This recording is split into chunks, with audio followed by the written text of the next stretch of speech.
It all starts with a spark, like this thought or this vision in your head that gives you these ideas and these visions of who you want to be.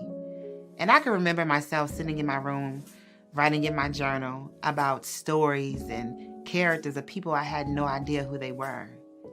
And I just knew that that's who I was going to be. I was going to write books, I was going to move to Atlanta, and I was going to become this big-time authoress. And I did that. I got the awards.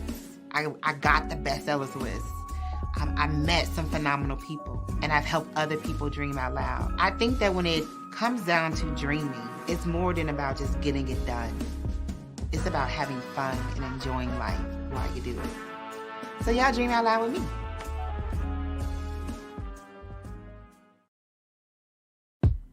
I told a story, not with the stroke of a pen, but with the depth of my soul. Not by the light of the night, but with the window of my eyes. You smiled, and we touched. In our impatience, we rushed to each other's arms, despite the fear and the alarms. I let you past the pain, past the shudders, between our sweet and secret mutters. You wrote all over my body, passing from chapter to chapter, filled with cooling and warming rapture. We started at the end, but how did we begin?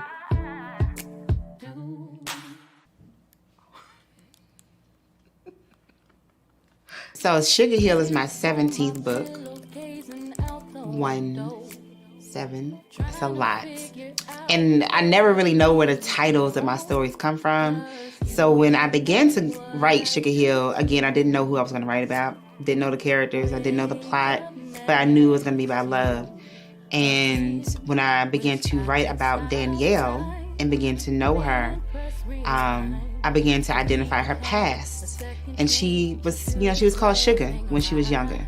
And Sugar Hill is her name, and I wanted the story itself to be centered around her. So it's a little play on words. It isn't a thing, it's a person. And I think that when you think about Sugar Hill, it's going to give you that Love Jones 90s type of poetic vibe. So I always have a message in my books, unknowingly, and it's always about redemption. My characters are trying to redeem themselves when it comes to love or when it comes to loving somebody. And when you read the book Sugar Hill, I want you to identify what Danielle is technically doing wrong. Because again, when you're meeting new people and when you're learning new people and you're trying to allow them into your space, it takes a certain type of comfort and trust for that to happen. And so I want people to identify their comfort zones, identify why they're not vulnerable, identify how they can be vulnerable, and then also be a little bit more risky when it comes to getting to know somebody new. Get out of your head, because I promise you it's probably all in your head, and actually talk to the person, communicate with the person, spend time with the person. And I promise you almost all those thoughts, at least half of those thoughts, would just fade away when you just allow yourself just to be in that space with that person. So with Sugar Hill, I hope that you guys get an idea of another way to love, another way to communicate.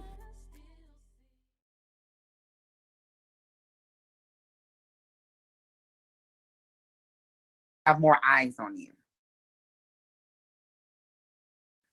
More.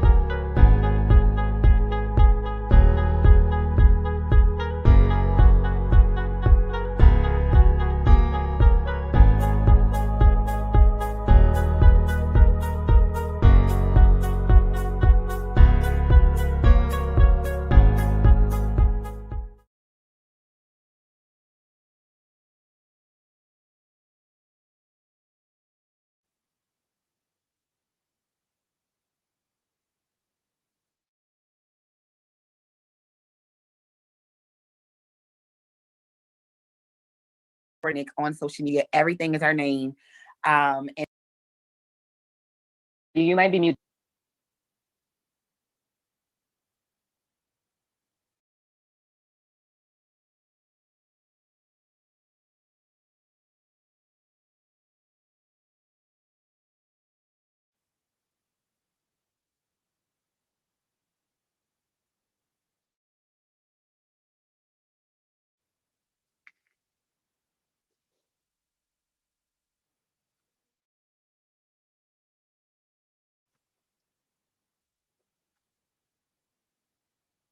I can't hear you. You might be muted.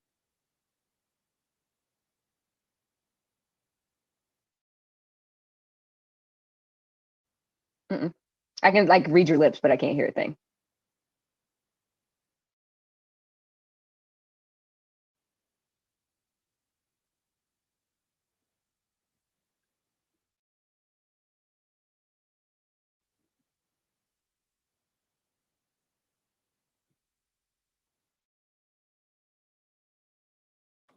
Boom. all right, there we go. We made it, y'all. Like, we don't get, come on, Zoom. Don't do me this way. First of all, thank you so much, Nick, for joining me. After show specials. Thank you all for joining us. This is pre-recorded. So if you're watching it, it's pre-recorded. Nick on social media. Everything is our name. And Nick is going to talk about how he began to dream out loud. And you guys know this is one of my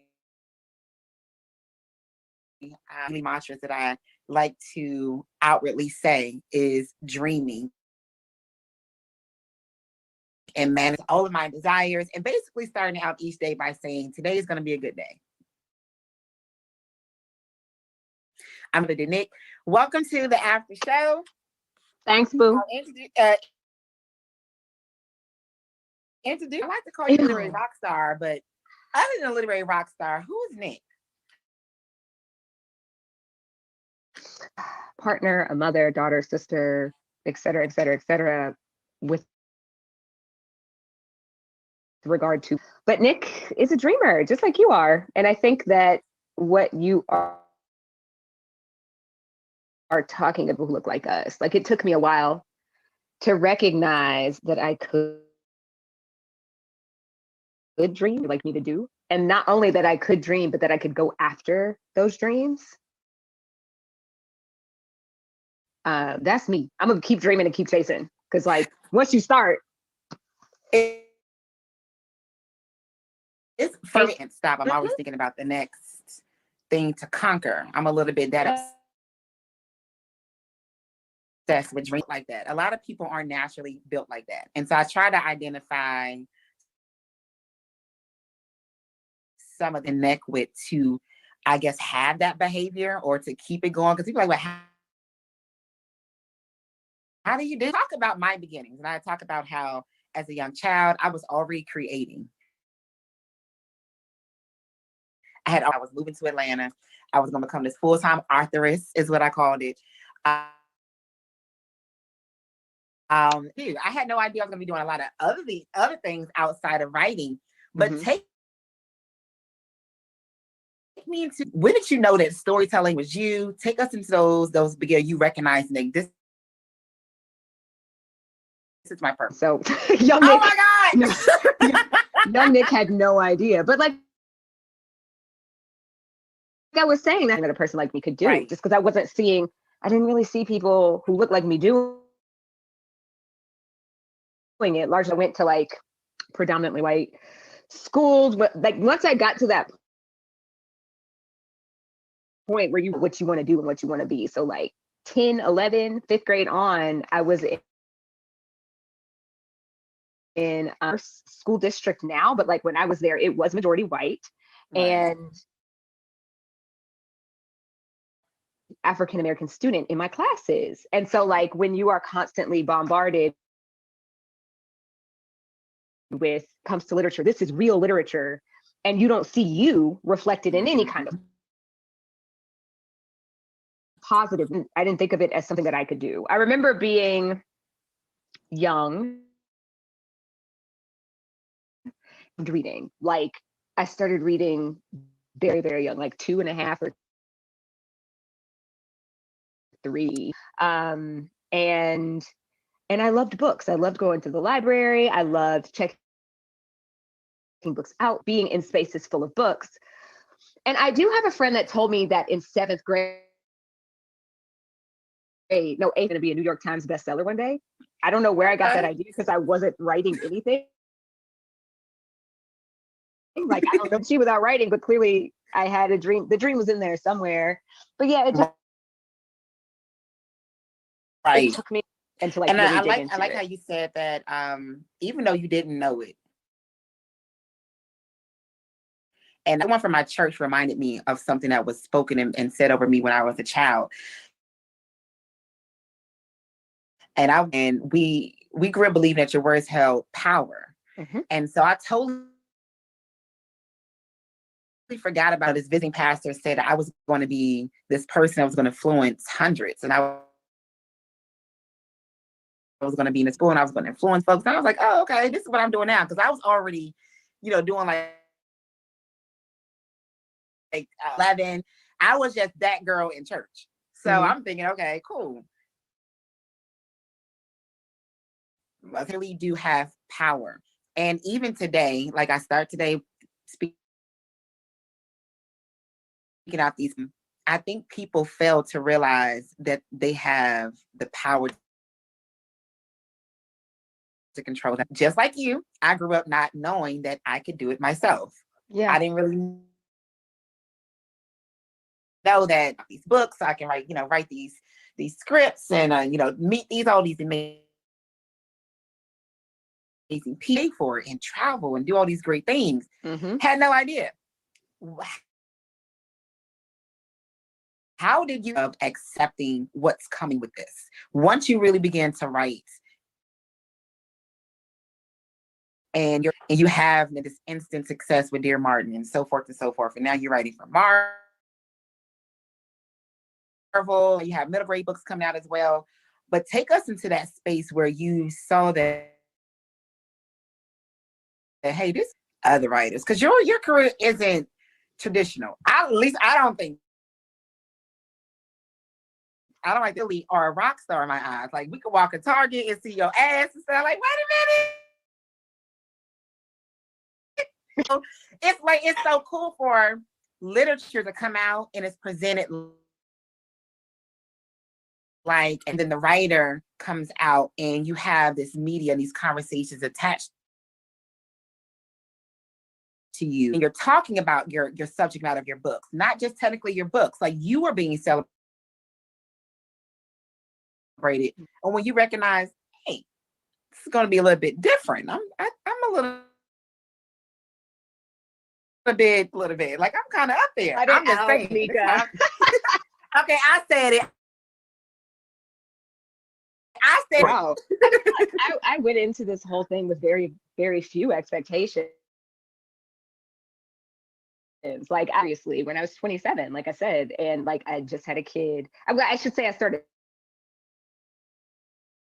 thinking about, I was almost 28 when I actually like decided to put fingers to keyboard. It wasn't great. Like it's on Wattpad if you want to read it. Right. Like it's called people read it. It's wild. There's like 11,000 reads. It's bizarre to me that people are like reading, not that much younger, but younger-ish. Right. And then the agent I had then, she tried to sell that and like just nobody was interested, and this was before kind of starting. So Okay. it hadn't really, nobody had latched on to it yet. Myers had just passed away. He and Chris Myers, he and his son had both published. So like people were starting to notice that like, wait a minute, why are there no Black people on our list? But I'm on sub at that time. And So people are oversaturated with this kind of book. It doesn't matter that she's a person of color. Nobody cares, basically. Right. And the second thing I wrote will actually come out in fall of next year, which is exciting because like we tried to sell that and couldn't get that sold. And then, you know, what I will say about that, I used to say that it was atypical, but the truth is there is no how you get into the publishing industry, how you get into anything that you want to do, right? Like I think 2020, like clear-cut paths to stuff, like they don't actually exist. You have to do what works for you. And you won't, if it works, you're like, you just do it again. Like you just do it over and over again. And then sometimes it stops working and you have to find something else. Me, you know, like Dear Martin, which was the debut novel, it came out in October of 2017. In February of 2015. So it took like almost 3 years for it to come out. You know, like just kind of do what you are being called to do when you are being a little preparation on my part. Like half the time I have no idea what's coming. Like I'm blown about I'll get an email and it'll be like, yeah, we were me. What? Right, like it's where it's this come from? astonishing to me, right? Because like I do think that there is a perception of me as, you know, you said like a rock star. I am out here busting my whole ass, like both cheeks, like we busted challenge. We bust it, get that work done, right? Right. Like, is that I don't experience it that way. Like, so when people are like, oh my God, you're doing so much, you're doing amazing, cool. I'm glad. Like you, but like there, I don't experience it. And I don't know that anybody, you know, a lot of my closest friends are, you know, like Angie Thomas. Angie Thomas is one of my best friends.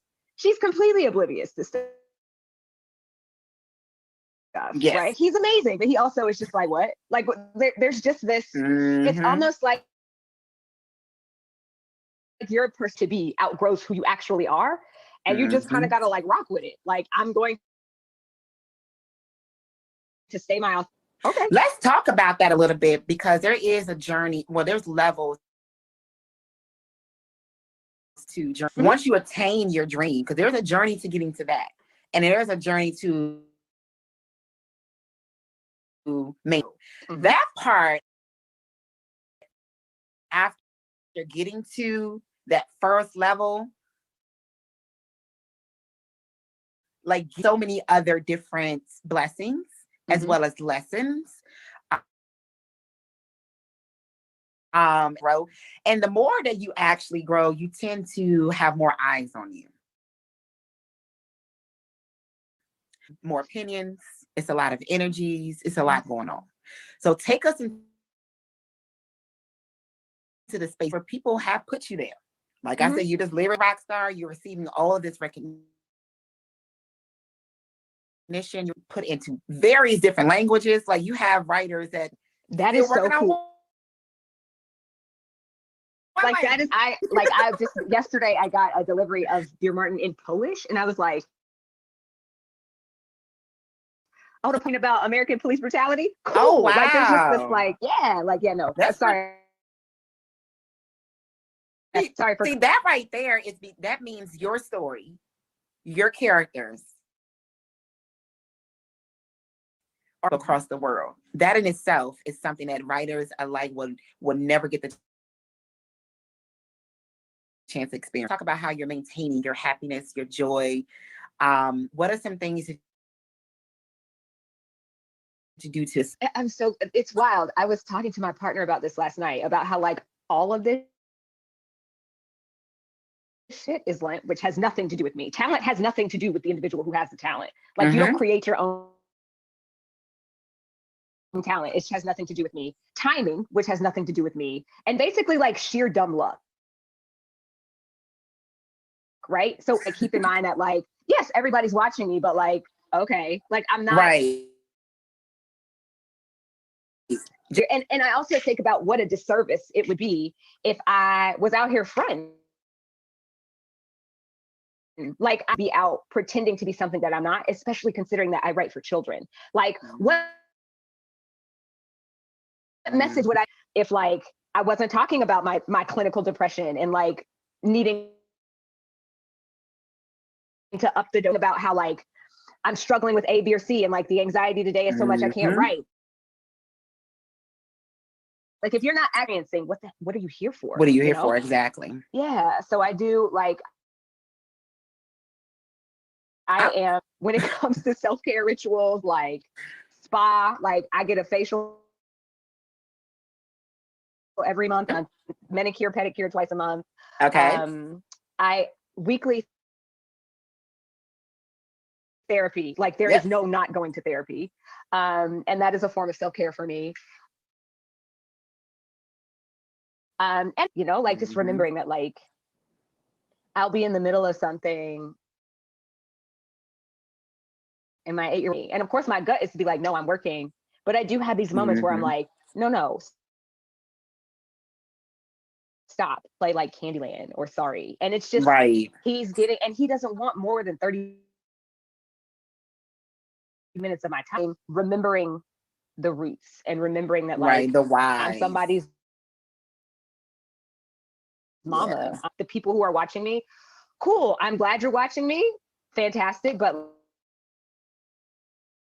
like to like answer to these people who live with me and whose lives I am responsible for.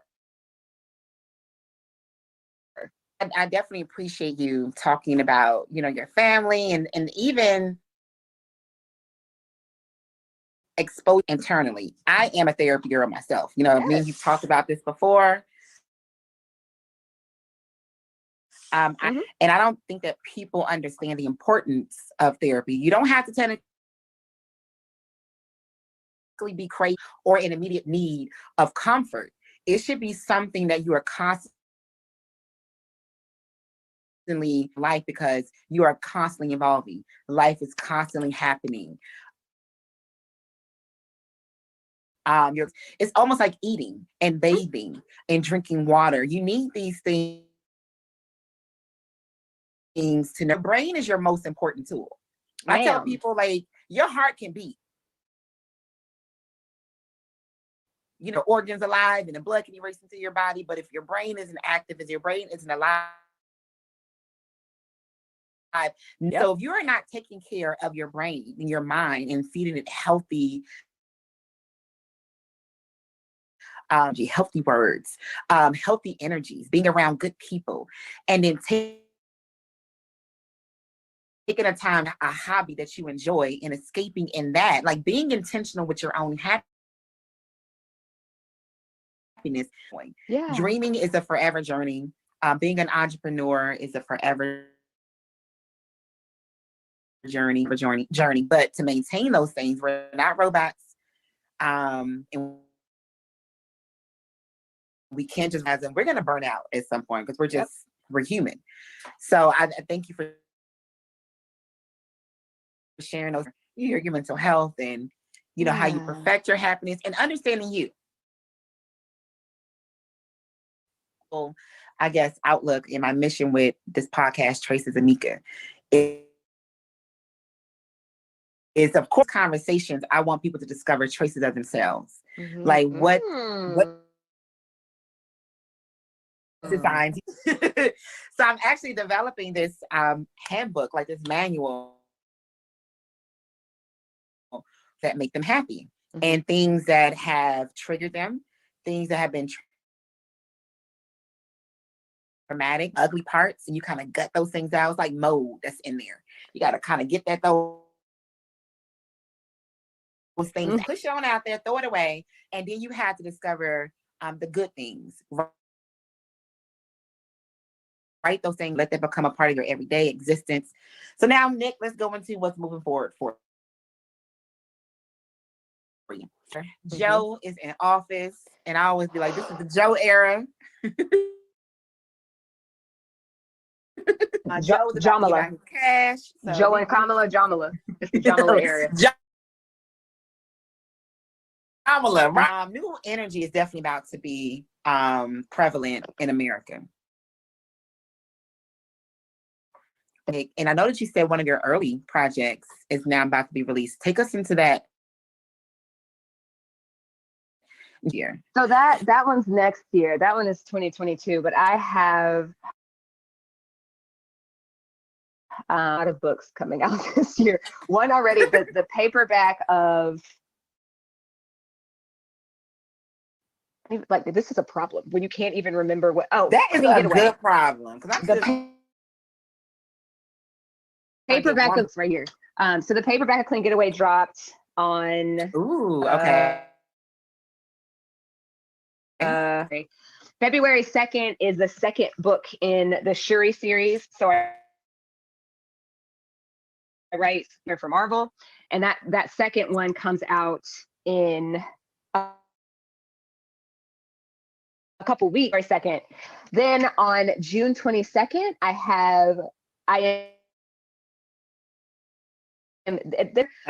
me and 5 friends got together and wrote a book. We wrote a novel literally together, individual short stories, but it's all a part of like the same narrative arc. And there's one had like her story is interspersed between the rest of us. So it's like me, Tiffany Jackson, Angie Thomas, and like nice. It is. I cannot wait. So that's called Blackout, and that comes out. My next contemporary middle grade comes out August 30th. It comes out late August, early September. And then I have 2 books come right as of right now, like as long as I hit, coming out in November. And they haven't announced yet, so I'm technically not allowed to talk. Now, these books that came, so how long did you actually, you saying your first book, you sold it 2 years later, then it came out. How is your, how's it? Girl, like it's like crunch time now. So for instance, I am working on the book I'm working is due on the 25th. Okay. And it's scheduled to come out in November. It's when is due like May 1st. Like the turnaround is insane. Have you started that? Until I get this one turned in, I can't, like, I can't. Like, I'm not one of those people who can work on, like, I can do, like, I can conceptualize, draft, and edit. Like, those are my 3 stages, right? I can conceptualize a third thing all at the same time, but I can't, like, conceptualize 2 things or draft 2 things. Right. Lord, I just got, this sounds like about 6 or so projects. Yeah, 4, let's see, 3 new solo things, 2, and then a paperback that dropped. Nice. Yeah, and it might, nice. I'm not back is going to come out. I don't know that they're going to do it this year or next year. I don't know, but like eventually that'll come out in paper. Dear Justice, that is a follow-up to Dear Martin. It is. You got a lot of great things going on. Take us into your. Not really, actually. Like really, like I have. That's the right. I wrote a pitch package for Dear Martin like 2 years ago.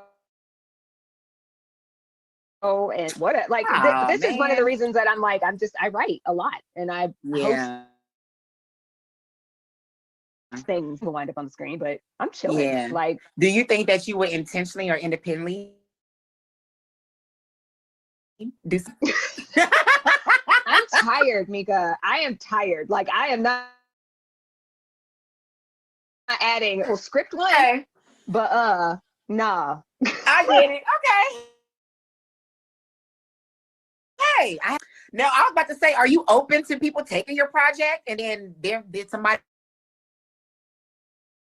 else coming in to life? Are you open to someone independently doing that? I mean, yeah. However, because the projects are technically owned by the publisher, like they would have to go through management, right? So it's like, it's not the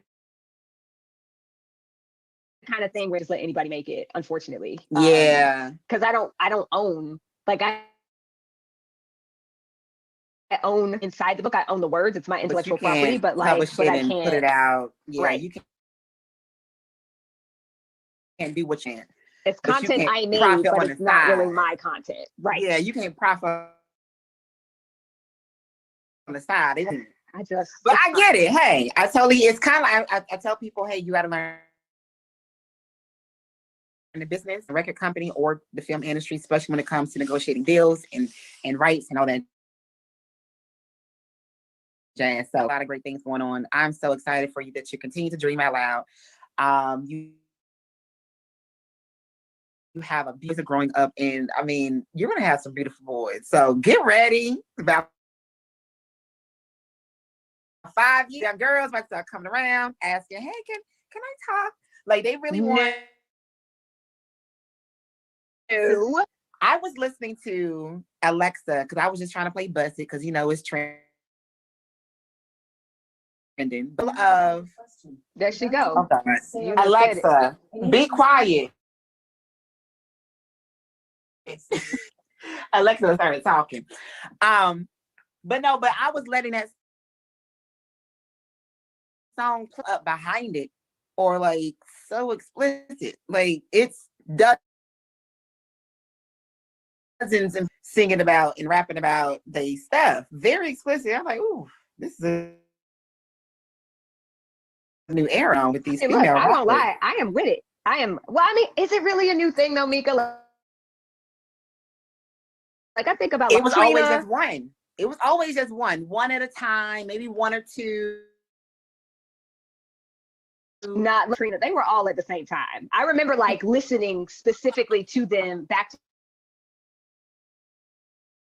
back. True. Out there. That's true. But I will say it wasn't as acceptable then. So I do think that there's oh wait, that's right. Because we were like hiding it from our parents that we were listening to these. But you mentioned they were all different though. Yes, they had different styles, different flows. We got about things, they all sound the same, so and they all rap about the same. So I get what you're saying. It was more quality and it wasn't as accepted. I think that now it's a little bit oversaturated. Kind of like with rap about money and so I guess we're in that era now of where it works. I'm like, cool, flood it because dude's been doing it for years. So let's go. Like now it's your turn, Meg. Yeah. It's your turn, sweetie. Like this is the WAP era. Party. That's what we're gonna call it. Yeah. Well, Miss Nic, I do appreciate you coming into that journey, sharing how you began to dream. Any encouraging words for dreamers? What's stopping you? Like, go do it, right? I think about it. The only is you. Yep. This is true. So quit playing. And I will piggyback off of that. The easiest way to stop playing is to really, your journey's not gonna look like mine's. It's definitely not gonna look like Nic's. It may not even look like Angie Thomas to Kim. Hey, Kim. But your journey is uniquely made. Just talent. Talent is something that's in us, kind of like our DNA. We are uniquely made. Identify with it realistically. It may not be tomorrow. It may not be next month. It may not be this summer. But that's the point. Creating a step to get there. If you got to leave this house, you got to leave this job, whatever the case may be. You got to get your children situated first. You got to say this, whatever the case. Create is accomplished. Create the next plan. Don't think about the whole big goal. You're not going to get there tomorrow, and that is going to overwhelm you. Create your all go. Keep it moving. Remember, follow us on social media. Tamika Newhouse. Follow Nic Stone on social media. Nic Get Nick Stone. on Twitter, but like I don't really bother with Twitter, so don't bother. But Nic Stone on Instagram. Instagram, Twitter. the gram. Yeah, my publicist is trying to get me to. TikTok would be good for you. Yeah, TikTok would be good. TikTok would be good. That'd be good. You can, you can be, or your YouTube channel. Mika, I'm 35. Like I don't. I'm almost there. 30. I'm like I'm 30, 35 with small children. Like. Really? Think about it. It's another stream. It's another stream. Think about doing. Yeah. And it can just build up momentum on its own naturally. And hey, why not? It's more stream. All right, let's talk about it, man. Let's talk about it off camera. Yes. All right, guys. Our playbacks of Tracy Mika is streaming on everything from YouTube, Pandora, Apple Music, Amazon Music. Here next.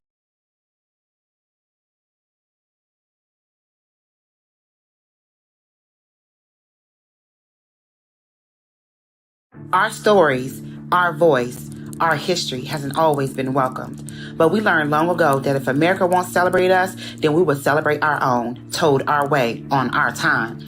Today we have thousands of Black creators in film. Thousands of books are on the shelves of stores around the world. But it wasn't always as easy.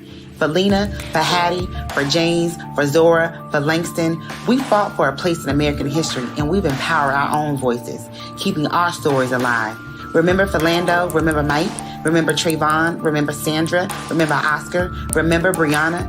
No more will Black voices go unheard. No more will Black stories go unread. We will write our own history and create our own legacies. And each summer in Atlanta, we will gather. We will celebrate. We speak out. Black voices matter. Black stories matter. Black lives matter. Everybody has a story to tell. Make sure that you tell yours. Create your story. Dream out loud.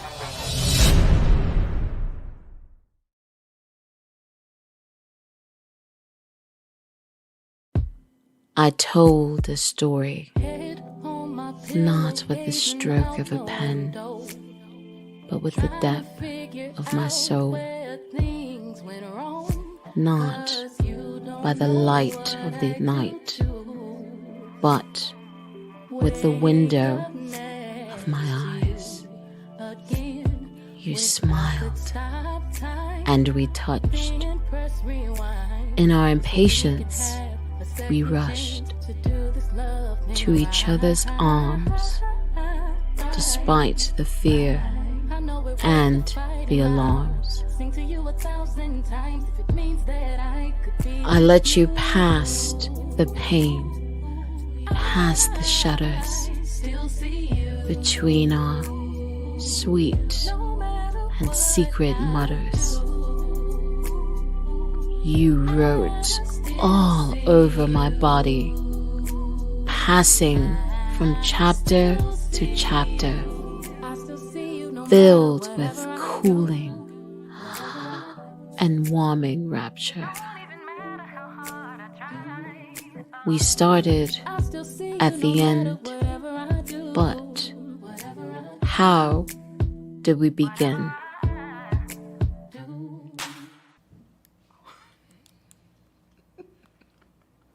So Sugar Hill is my 17th book. 17. It's a lot. And I never really know where the titles of my stories come from.